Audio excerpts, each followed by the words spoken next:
అధ్యక్ష, గత ప్రభుత్వమే 2017లో ఆన్లైన్ బెట్టింగ్ కానీ ఆన్లైన్ యాప్ వీటన్నిటి మీద నిషేధం చేస్తూ చట్టం తీసుకొచ్చింది.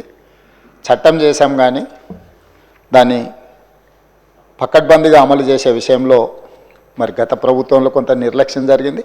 ఈ మధ్యకాలంలో అది చాలా వేగంగా తెలంగాణ రాష్ట్రంలో దుర్వినియోగం జరుగుతుంది. అందుకే అధ్యక్ష, తమరి ద్వారా ఇది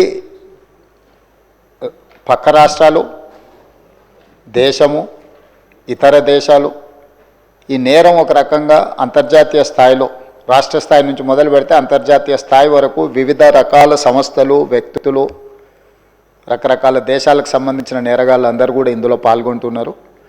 ఇది ఏదో టెంపరీగా ఒక పోలీస్ స్టేషన్లోనో లేకపోతే ఒక పరిధిలో మనం విచారణ చేస్తే దీనికి ఈ సమస్యకు సమూలమైన పరిష్కారం కనుగొనే పరిస్థితి లేదు. కాబట్టి ఈ ఆన్లైన్ బెట్టింగ్ కానీ ఆన్లైన్ ఈ యాప్లు కానీ లేకపోతే ఆన్లైన్ రమ్మీ లాంటి గేములు డిజిటల్లీ ఈ గేమింగ్ ఏదైతే జరుగుతుందో, ప్రధానంగా బెట్టింగ్ ఏదైతే జరుగుతుందో దీని పట్ల రాష్ట్ర ప్రభుత్వము అప్రమత్తంగా ఉండాలి, కఠినంగా వ్యవహరించాలని నిర్ణయం తీసుకున్నది. అధ్యక్ష, నేను ఎవరి మీద ఆరోపణలు లేకపోతే ఎవరు ఏ పరిస్థితిలో వీటిని ప్రత్యక్షంగా పరోక్షంగా అనుమతించారు, ప్రోత్సహించారు, ఎక్కువ వివరాల దగ్గర నేను వెళ్ళదలుచుకోలేదు.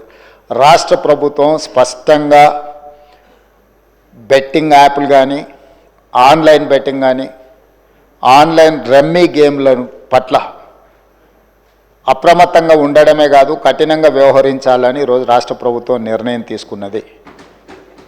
దీన్ని నిరోధించడానికి, నిషేధించడానికి అవసరమైన చర్యలు తీసుకోవడానికి ఒక స్పెషల్ ఇన్వెస్టిగేషన్ టీం, వీలైతే సిబిసిఐడి కానీ లేకపోతే అధికారులతో సమీక్ష చేసిన తర్వాత ఒక స్పెషల్ ఇన్వెస్టిగేషన్ టీంని వేసి కఠినంగా వ్యవహరించాలని చెప్పి ఈరోజు రాష్ట్ర ప్రభుత్వం నిర్ణయం తీసుకున్నది. అధ్యక్ష, అదేవిధంగా గతంలో చేసిన చట్టంలో దీంట్లో ప్రధానంగా 2 సంవత్సరాల కంటే మించి శిక్ష కూడా లేదు. రేపు వచ్చే సమావేశాలలో ఈ ఆన్లైన్ బెట్టింగ్ నిర్వాహకులకనే కాదు, ఆడేవాళ్లను, బాధితులను, అదేవిధంగా ఈ ఆన్లైన్ అడ్డగోలుగా నిర్వహిస్తున్న వాళ్ళ పట్ల శిక్షను కూడా పెంచడానికి అవసరమైన చట్టాలను కూడా అవసరమైతే మనం సవరించుకోవాల్సిన అవసరం ఉన్నది. అధ్యక్ష,